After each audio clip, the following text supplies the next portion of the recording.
வணக்கம். நான் ஒன்று சொல்லிட்டு போயிடுறேன். காலையில் அம்மா பொண்ணு சேனலுக்கு ஒரு பிரதர் லைவுக்கு வந்திருந்தாங்க.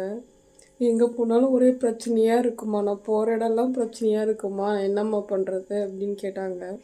அது என்கிட்ட வந்து கேட்டிருக்காங்க பாருங்க. அதுதான் எனக்கு செம்ம சிரிப்பு. நானே ஒரு நாளும் போகிறப்பெல்லாம் போயிட்டு 7:30 கூட்டிகிட்டு வந்து பக்கத்தில் உட்கார கூட வைக்கல, பாய் போட்டு படுக்க வச்சு காஃபி கொடுத்து தூங்க வைக்கிறேன். என்கிட்ட கேட்டாங்க. அதுக்கு என்ன சொன்னேன் நான், அண்ணா மூக்கு கீழே இருக்குல்ல, அங்கே மூக்கு கீழே இருக்க டோர் கொஞ்சம் நம்ம க்ளோஸ் பண்ணி வச்சோன்னா 7:30 வராது அப்படின்னு. நான் வந்துட்டு நான் மட்டும் தான் இப்படி இருக்குன்னு நினச்சேன். என்ன மாதிரி நாட்டில் நிறைய பேர் இருக்காங்க, பரவாயில்ல, வந்துட்டு கொஞ்சம் திருப்தியாக இருக்குது. நான் மட்டும் 7:30 கூப்பிட்டு வரல.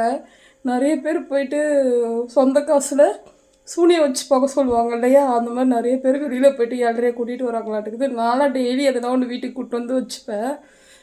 நானும் நினைப்பேன் சும்மா இருக்கணும், நீக்கு எதுவும் பண்ணக்கூடாது அப்படி சொல்லிட்டு. ஆனால் இது நினைக்கும், ஆனால் இது கேட்க மாட்டேங்குது, அடங்கவே மாட்டேங்குது, எதுனா ஒன்று பேசிகிட்டே இருக்குது. நான் வீட்லேயே என்ன சொல்கிறாங்க, எல்லா விரதமும் இருக்க, மௌன விரதம் இரு அப்படி சொல்லிட்டு நானே ட்ரை பண்ணலான் இருக்கேன். முருகர்கிட்ட சொல்லி முருகர் அருளால் வந்துட்டு மௌன விரதம் தான் ட்ரை பண்ணலாமான் இருக்கு. ஏன்னா என்னை சுற்றி இருக்கவங்கனாச்சும் ஒரு நாள் நிம்மதியாக இருப்பாங்கல்ல, ட்ரை பண்ணி பார்ப்போம். ஒரே மாதிரி 7 பேர் இருப்பாங்கன்னு கேள்விப்பட்டிருக்கோம்ல, அதே மாதிரி ஒரே குணம், ஒரே என்ன சொல்கிறது,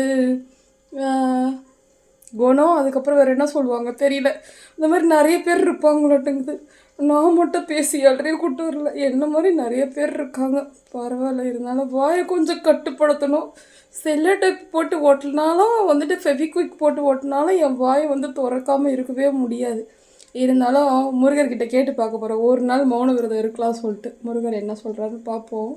யாரெல்லாம் அப்படி இருக்கீங்க கொஞ்சம் கமெண்ட்டில் சொல்லுங்கள். எனக்கு காலையிலேருந்து சிரித்து சிரித்து வயிறே வலிக்குது எனக்கு.